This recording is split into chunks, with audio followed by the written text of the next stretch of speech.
Il n'est plus grand crime en littérature que le plagiat, il n'est pire calomnie que d'en être accusé. Dans son essai Rapport de police, Marie Darrieussecq raconte l'histoire de Freud, Zola, Celan, Daphné du Maurier qui en furent accusés comme elle, avant elle. Aujourd'hui, elle règle ses comptes et se défend pour mieux plaider la cause de la fiction qui, selon elle, a tous les droits. Bonjour Marie Darrieussecq. Bonjour. Pourquoi y a-t-il pire calomnie que celle de plagiat ? Parce qu'un écrivain, c'est fait de mots. Et attaquer un écrivain en lui disant « tu n'as pas écrit ton livre, tu l'as volé », c'est l'attaquer dans son corps, dans sa chair. C'est une tentative d'assassinat. Une tentative d'assassinat ? Oui, parce que quelqu'un comme Paul Celan, qui a été calomnieusement accusé de plagiat pendant 30 ans, a fini par se jeter dans la Seine. Et la veuve de Mandelstam, Nadejda Mandelstam, quand Mandelstam a été accusé de plagiat en 1929, a dit « ce sont les premières sirènes de la surveillance ». Et il a fini au goulag. Et vous revenez sur l'origine du mot plagiaire. Oui, le plagiaire, sous les Romains, c'était le voleur d'esclaves ou le voleur d'enfants. Donc le contexte est très affectif. Et il n'y a pas de plus grand crime dans la société que la pédophilie. Et en littérature, il n'y a pas de plus grand crime que le plagiaire. Voleur d'enfants, voleur d'histoire, accusé Darrieussecq, levez-vous. Je veux juste entendre parler de toi. Culture vive, Pascal Paradou.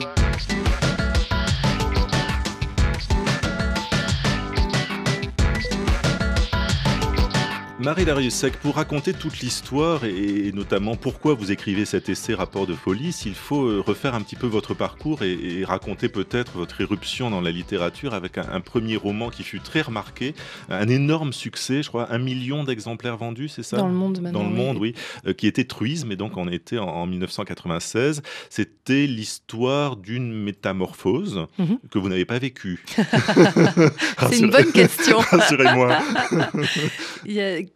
Comme tous les best-sellers, il y avait eu toute une somme de malentendus autour de ce livre. Il y avait eu une lectrice, je me souviens, qui m'avait dit « mais c'est autobiographique ?» Comme quoi tout est possible. C'était l'histoire d'une femme qui se transforme en cochonne, oui. Mais au sens propre. Absolument, c'était pas oui, simplement oui. une métaphore. Puis vint un second livre qui s'appelle Naissance des fantômes.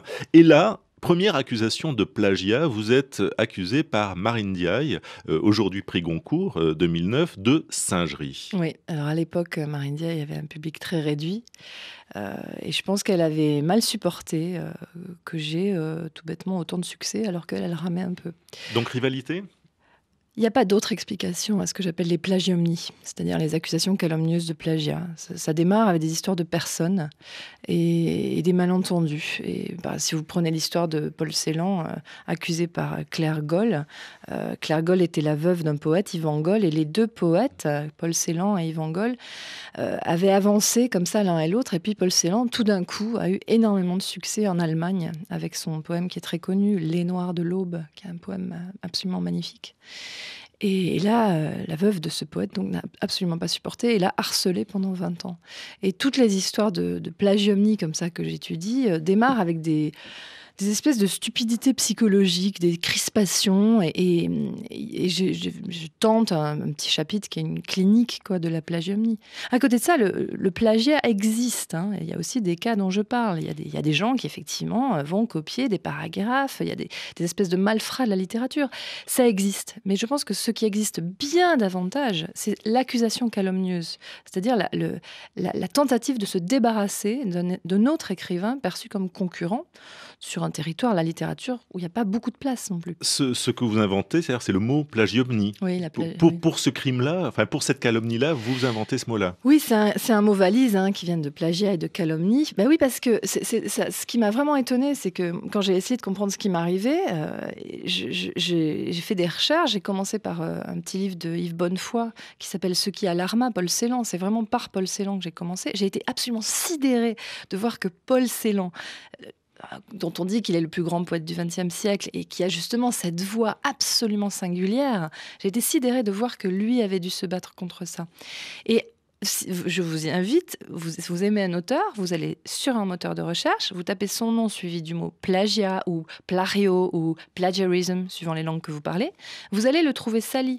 J'ai tapé Apollinaire, j'ai tapé Zola, de A à Z. il y a des histoires partout, des accusations partout. Et cette façon d'essayer de tuer l'adversaire est très répandue. Alors, vous êtes accusée une première fois, Marie Dariussec, puis une seconde. 10 ans après, à peu près. 10 ans Ouais. après. Alors, il faut dire qu'en 2002, vous écrivez Le bébé Mhm. sur votre premier bébé, très grand succès aussi. Et en 2007, Tom est mort. Mhm. Vous racontez la mort d'un enfant. Et là, donc, deuxième accusation de plagiat psychique. Oui. Et c'est Camille Laurence qui elle-même avait écrit précédemment un récit autobiographique, pour le coup, sur la mort de son enfant, qui vous accuse de plagiat psychique, terme qu'elle invente. Parce que ça n'existe Ah pas, oui, le oui, plagiat c'est psychique. une invention géniale pour le coup. Mais oui, bon, alors, c'est le système de la calomnie. C'est-à-dire, s'il n'y avait pas eu une première accusation, Camille Laurence n'aurait pas eu cette invention géniale du plagiat psychique, parce qu'elle n'a pas à me reprocher un plagiat, puisqu'elle est c'est tellement absurde. Ce qu'elle a à me reprocher, c'est une drôle de chose quand même, c'est-à-dire d'oser écrire une fiction sur quelque chose que je n'ai pas vécu. Donc les deux accusations sont très différentes.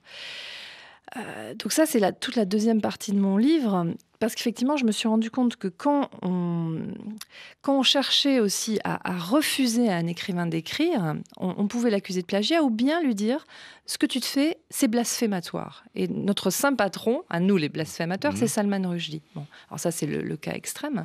Mais quand vous voyez effectivement aujourd'hui Yannick Enel qui essaye, avec, à mon avis, énormément de talent, de bâtir une fiction sur un endroit, comment dire, une sorte de zone aveugle qui est qu'est-ce qui s'est passé dans la tête de Jan Kerski quand il a rencontré Roosevelt. Personne ne le sait.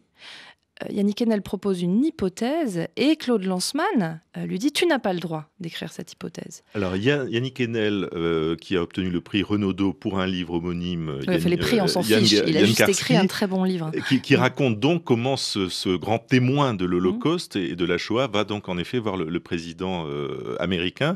Et Claude Lanzmann, c'est l'auteur de Shoah qui se sent dépositaire de toute la mémoire de cet épisode de l'histoire. Et ça fait encore aujourd'hui la une des journaux. Donc ça pose la question des limites de la fiction, en fait. Et c'est malheureux d'ailleurs. C'est ce que vous reproche aussi Camille Laurence. Oui, exactement. Il y a en ce moment une sorte de haro sur la fiction. On est dans une époque qui a besoin, par panique, de véracité. D'où aussi le grand appétit.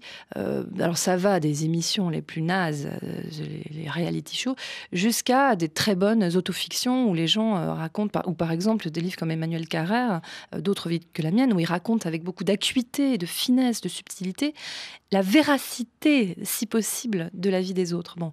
Donc il y a tout un champ comme ça où apparemment l'époque a besoin de véracité. La fiction est aussi un discours de vérité. La fiction peut aussi dire le vrai sur le monde par le biais de la métaphore. Et ce que fait Yannick Enel, c'est ce qu'a fait d'une toute autre façon Jonathan Little avec Les Bienveillantes. C'est-à-dire, ce sont des tentatives de dire ce qui s'est passé dans les moments les pires de l'histoire grâce à la fiction. Ce qui se passe aujourd'hui, c'est qu'on est en 2010, les témoins de la Shoah, les survivants de la Shoah, ils sont en train de disparaître, ils sont vieux. Et quelqu'un comme Georges Semprin dit « Sans fiction, la mémoire meurt ». Il va falloir faire vivre absolument cette mémoire du pire de la Shoah. Il va falloir la faire vivre et il ne suffira pas de répéter les témoignages et de les sacraliser comme un monument. C'est un monument, mais il va falloir faire vivre cette mémoire et la transmettre. Et je crois que là, la fiction, avec énormément de précaution et de délicatesse, a son rôle à jouer. Marie Dariussec, vous avez donc été accusée 2 fois de plagiat, d'une certaine façon. De singerie et de plagiat singerie psychique. et de plagiat psychique. On pourrait croire l'affaire terminée. Or, vous écrivez cet essai. Oui, parce que c'est insupportable. C'est insupportable. C'est absolument insupportable. On m'a attaqué dans ma chair de mots et on m'a attaqué dans mon honneur d'écrivain. C'est Solers, à l'époque où Marine Diaye m'avait accusé, qui m'avait dit « c'est une tentative d'assassinat ».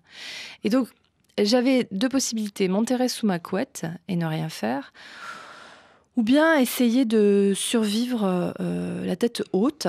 Et quand Camille Laurence s'est engouffrée dans la brèche qu'avait ouvert Marine Diaye, qui est une boîte de Pandore, accusée une fois, accusée 1000 fois, je me suis dit, si je veux continuer à écrire en paix et avec dignité, je ne peux que m'atteler à cette tâche ingrate. Moi, j'aurais préféré écrire un roman. J'aurais préféré passer 2 ans de ma vie là, à écrire un roman. Et donc, comme je suis studieuse, je suis allée en bibliothèque. J'ai commencé donc par Celan. Celan était un lecteur de Mandelstam. J'ai lu Mandelstam, je l'avais déjà un peu lu grâce à Ovide en particulier. Mais je me suis mise à lire tout. Et en particulier ses lettres. Donc, ses lettres